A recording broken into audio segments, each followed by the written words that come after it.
Bonjour, bonjour, dans le nom de Jésus. Soyez bénis au nom de Jésus-Christ. Aujourd'hui, ce matin, nous avons une très bonne nouvelle dans la parole de Dieu. Et le titre de ce message, c'est la tradition des hommes et Jésus.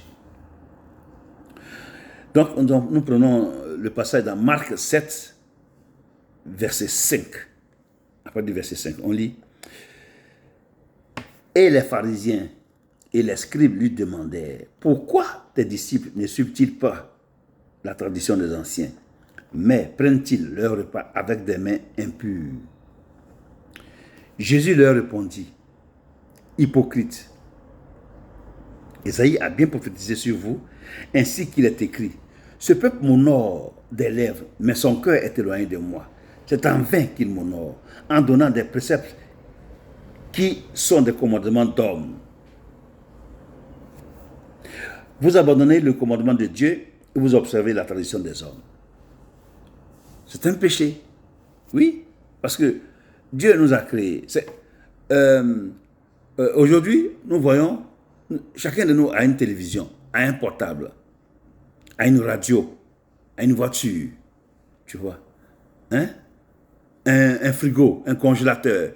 Tout ce que je viens de te citer là, quand le fabricant il a fini de fabriquer, il a joint une notice. Ça veut dire que quand il y a un problème, tu regardes dans la notice là, s'il y a un problème, comment faire pour régler ce problème que tu as. Aussi bien dans la voiture, dans le frigo, dans la télévision, dans le portable, il y a toujours une notice qui accompagne. Quand Dieu nous a créés, il nous a donné sa notice qui est la Bible. Maintenant, pourquoi est-ce que les gens abandonnent la Bible pour pouvoir chercher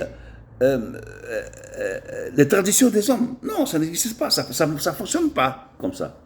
Dieu nous a donné la Bible, il faut lire la Bible. C'est pour ça que Dieu a dit que mon peuple périt par manque de connaissances. Oui, tu ne connais pas. Donc tu ne connais pas. Il faut lire la Bible pour connaître. Parce que quand tu ne lis pas, tu ne peux pas connaître. Donc il faut lire la Bible. N'écoute pas les on-dit. N'écoute pas les on-dit. N'écoute pas ce que les gens ont dit. Ah, celui-là, il fut ainsi. Il a fait ceci, il a fait cela. Tout ça, c'est archi faux. C'est la Bible qui est la vérité. C'est la Bible qui est la parole de Dieu. C'est la Bible que Dieu nous a donnée quand il y a un problème. Et puis on regarde dans la Bible pour trouver la solution. Donc il faut la lire, la Bible. Il faut lire la Bible, la parole de Dieu, pour trouver les solutions à tes problèmes. Il faut lire. Parce qu'il y a eu des grands hommes dans la Bible, des grands hommes, des grands hommes qui ont passé des moments difficiles. Mais leur solution a été dans la Bible. Et ils ont été écrits. Ça a été écrit pour que ça nous serve d'exemple. Tu vois. Mais si toi tu veux écouter les hommes, c'est pas bon. Tu ne peux pas t'en sortir. C'est impossible que tu t'en sortes. Parce qu'un homme ne peut rien faire pour toi. Un homme, il est mortel. Nous sommes tous mortels. Mais Jésus, il est éternel. Il est vivant éternellement. Donc, il faut suivre la parole de Dieu. Il faut puiser ta connaissance dans la parole de Dieu. C'est là-bas qu'il faut te renseigner. Un pasteur même peut te renseigner. Il peut te prêcher sur la bonne voie.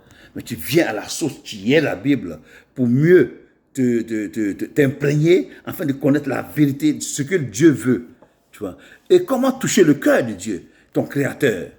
Comment toucher son cœur? Par ton comportement, par ce que tu dis, par ta parole. Et comment faire pour que tu sortes de cette situation que tu traverses? Depuis longtemps, tu cherches à faire des enfants, tu n'arrives pas. Tu cherches à faire un seul enfant qui n'arrive pas. Tu cherches à te marier qui n'arrive pas. Tu cherches à avancer dans la vie qui n'arrive pas. Mais la solution est dans la Bible, ici, là, dedans, dans la Bible. C'est là-bas qu'il y a la solution. Parce que ce que Dieu a dit demeure éternellement. Mais ce que les hommes disent là, c'est passager. N'écoute pas les traditions, n'écoute pas les on-dit, n'écoute pas les grandes-mères. Ils ont dit, ouais, avant, il y avait ça. Tout ça, c'est archi faux. Ce qui est vrai, c'est la parole de Dieu, la Bible. Et la seule parole de Dieu qui est valable sur cette terre des hommes, c'est la Bible. Donc, je te conseille de réellement lire ta parole et méditer pour trouver la solution. Parce que ta solution est là. C'est là que Dieu nous a donné. Comme je vous ai dit tantôt, quand la télévision tombe en panne, il regarde dans les notices. Notre notice à nous, c'est la Bible que Dieu nous a donnée quand il nous a créés. Je vous remercie. Que le Seigneur vous bénisse encore. Bonne journée. À bientôt.